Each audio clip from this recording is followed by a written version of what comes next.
যার নিজের কোনো সম্মান নাই সে আপনাকে সম্মান করবে না, মনে রাখবেন এই কথা।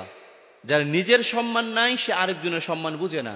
অতএব যে আপনাকে সম্মান করছে না, আপনি তার কথা চিন্তা করে পিছনের দিকে চলে যাবেন না, তার কথা চিন্তা করে ঘাবড়ে যাবেন না যে সে আমাকে কেন সম্মান করলো না। আরে মিয়া, আপনি চিন্তা করেন না কেন? তার নিজের তো সম্মান নাই, সম্মান জিনিসটাই তো সে বুঝে না। অতএব তাকে নিয়ে চিন্তা করার কোনো কিছু নাই। আপনার ব্যক্তিত্ব আছে, আপনার সম্মান আছে, আপনি আপনার সম্মান নিয়ে সামনের দিকে অগ্রসর হয়ে যান, ইনশাআল্লাহ কাবার মালিক আল্লাহ তাআলা আপনাকে কবুল করবে। তবে একটি কথা মনে রাখবেন, যে আপনাকে অসম্মান করছে তাকে কিন্তু আপনি অসম্মান করবেন না, তার সঙ্গে খারাপ আচরণ করবেন না। কুকুর যদি আপনার পায়ের মধ্যে এসে কামড়ে দেয়, আপনিও কি কুকুরের পায়ের মধ্যে কামড়ে দিবেন?